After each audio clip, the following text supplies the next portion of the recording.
Hello दोस्तों, मेरा नाम गौतम है। आपका यूट्यूब चैनल में स्वागत है। आज हम क्लास 9th के मोशन चैप्टर को पढ़ने जा रहे हैं, फिजिक्स के। बच्चों, ये मोशन चैप्टर आपके लिए बहुत ही इम्पॉर्टेंट है, क्योंकि जैसे आप 9th में अभी तो बिल्कुल बेसिक लेवल पे हैं, लेकिन जैसे ही आप 11th पे पहुँचेंगे, 11th में ये मोशन चैप्टर आपके लिए एक फोबिया भी बन सकता है और एक आपको इन्जॉय भी दे सकता है। कैसे? अगर आप इस क्लास में मोशन को अच्छे से पढ़ेंगे तो ये आपके लिए बिल्कुल इजी हो जाएगा, कप ऑफ केक हो जाएगा 11th में पढ़ना, क्योंकि 11th में मैक्सिमम पार्ट आपका मैकेनिक्स है और मैकेनिक्स में आप जानते हैं कि मोशन ही होना है हर जगह। तो चलिए शुरू करते हैं मोशन चैप्टर से।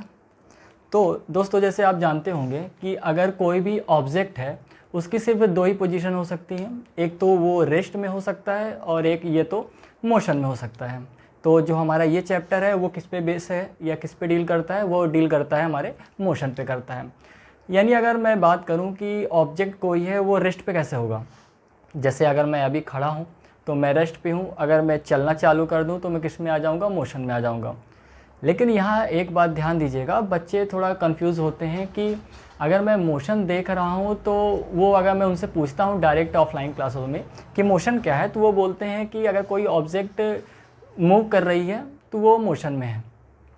लेकिन यहाँ ध्यान देने वाली बात है कि कुछ कंडीशन होती हैं।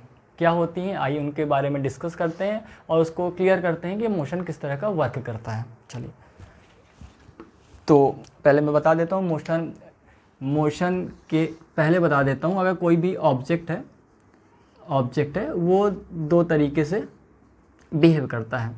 या एक होती है उसकी पोजीशन होती है रेस्ट पोजीशन, और एक वो होता है मोशन में होता है या डायनामिक पोजीशन पे होता है। डायनामिक पोजीशन पे होता है। तो मैं पहले आपको समझा देता हूँ कि रेस्ट पोजीशन और डायनामिक पोजीशन में क्या क्या डिफरेंस होता है।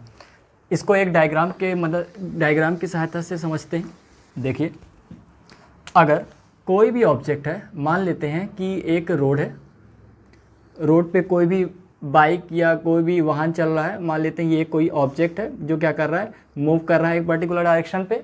ठीक है, यहाँ पास एक कोई भी पेड़ लगा हुआ है या पेड़ नहीं लगा है, या आप मान लीजिए ये आप खड़े हुए हैं।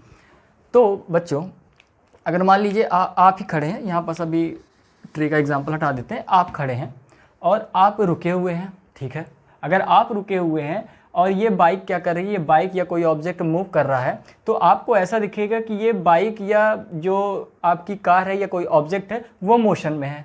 ठीक है, तो आप जनरली इसी की परिभाषा देते हैं या डिफिनीशन देते हैं कि अगर कोई भी ऑब्जेक्ट है मूव कर रहा है तो उसको आप बोल देते हैं मोशन में है। ठीक है, अब मैं दूसरी कंडीशन लेता हूँ।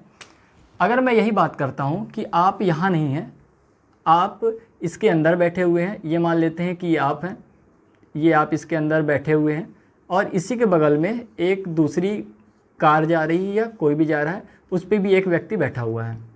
ये सपोज कर सकते हैं कि दो बाइक चल रही है, आप दोनों बाइक पे बैठे हुए हैं, आपके दोस्त बाइक चला रहे हैं, आप दोनों पीछे, दो दोस्त पीछे बैठे हुए हैं और दो दोस्त आगे बाइक चला रहे हैं। अब अगर मैं ये कहता हूँ कि ये जो पहली वाली बाइक है ये 50 किलोमीटर पर आवर से चल रही है और दूसरी वाली भी बाइक क्या है, 50 किलोमीटर पर आवर से चल रही है। अब अगर दोनों सेम स्पीड से चल रही है तो जो आप पीछे बैठे होंगे तो आप दोनों एक दूसरे से बात करते हुए जा रहे होंगे, जाहिर सी बात है। तो क्या आपको ये ऐसा लग रहा है कि आप दोनों मोशन में हैं? इसका जवाब होगा आपको नहीं लगेगा। क्यों नहीं लगेगा? क्योंकि आप दोनों एक ही रफ्तार से एक ही टाइम पे एक ही दिशा पे चल रहे हैं, तो आपको लगेगा कि आप दोनों मोशन में नहीं हैं।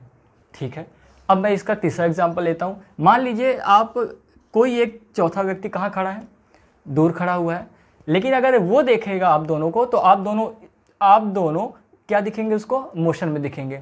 तो बच्चों, आप समझ सकते हैं कि मैं क्या कहना चाह रहा हूँ। मैं ये कहना चाह रहा हूँ कि जो भी मोशन होता है वो एक रिस्पेक्टिव चीज़ होती है, एक पर्टिकुलर रेफरेंस के पॉइंट पे देखी जाती है। अगर मैं इसको एक रेफरेंस पॉइंट मान लेता हूँ, तो इस रेफरेंस पॉइंट के लिए ये वाला जो ऑब्जेक्ट है ये किस पे है? रेस्ट पे है। लेकिन अगर मैं इसको रेफरेंस पॉइंट मान लेता हूँ तो इसके लिए ये दोनों ऑब्जेक्ट कैसे हैं? मोशन में है। क्लियर हो रही है बात जो मैं कहना चाह रहा हूँ? मैं ये कहना चाह रहा हूँ कि अगर आप मोशन को स्टडी करते हैं या रेस्ट को स्टडी करते हैं तो आपको एक पर्टिकुलर रेफरेंस पॉइंट चाहिए होगा। अगर आपने कोई रेफरेंस पॉइंट नहीं लिया है तो आप नहीं बता सकते हैं कि जो अदर ऑब्जेक्ट है वो मोशन में है या रेस्ट में है। ठीक है ना, इतनी बात क्लियर हुई? तो मैं आपके लिए डिफिनीशन लिख देता हूँ रेस्ट की, रेस्ट पोजीशन की और मोशन की। ठीक है,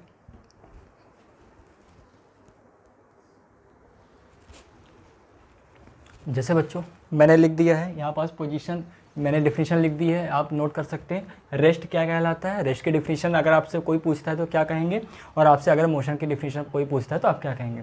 तो देखिए बच्चों कि a body is said to be in a state of rest when its position does not change with respect to a reference point। जो मैं बात कर रहा था, जो समझाना की कोशिश कर रहा था, वो आप यहाँ समझ सकते हैं कि पहली बात उसकी पोजीशन चेंज नहीं होनी चाहिए with respect to a reference point. जो मैं आपको एम्फेसाइज कर रहा था वो यही कर रहा था कि इसके लिए आपको पोजीशन बताने के लिए आपके पास एक रेफरेंस पॉइंट होना ज़रूरी है। तो आप इसको नोट डाउन कर सकते हैं। इसका एग्जांपल देखिए कि अगर कोई भी एक ट्री है वो रेस्ट पोजीशन में कहलाएगा with respect to walking man. आपको पता ही कि जो ट्रीज़ होते हैं वो क्या करते हैं, लोकोमोशन नहीं करते, वो सिर्फ मूवमेंट करते हैं। यानी उनका मोशन क्या होता है, मोशन उनका नहीं होता है, वो अपनी जगह आज भी वही है, कल भी वही रहेंगे, और आप जब तक उसको देखेंगे तब तक वो कहाँ रहेंगे, अपनी पोजीशन को चेंज नहीं करेंगे। दूसरा एग्जांपल या दूसरा डेफिनेशन है मोशन की है।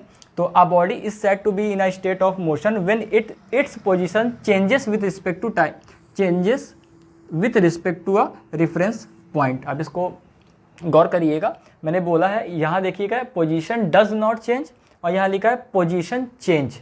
ठीक है ना, ये दोनों डिफरेंस है इसका, आप डिफरेंस में भी इसको लिख सकते हैं।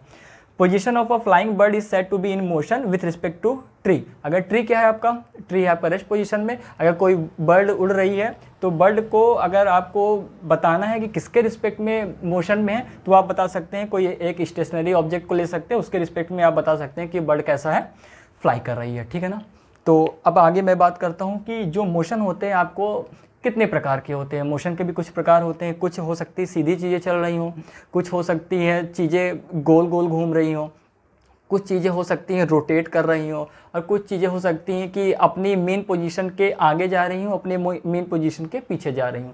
तो आप आई होप कि आपने इसको नोट कर लिया होगा। अब आगे बढ़ते हैं। ठीक है,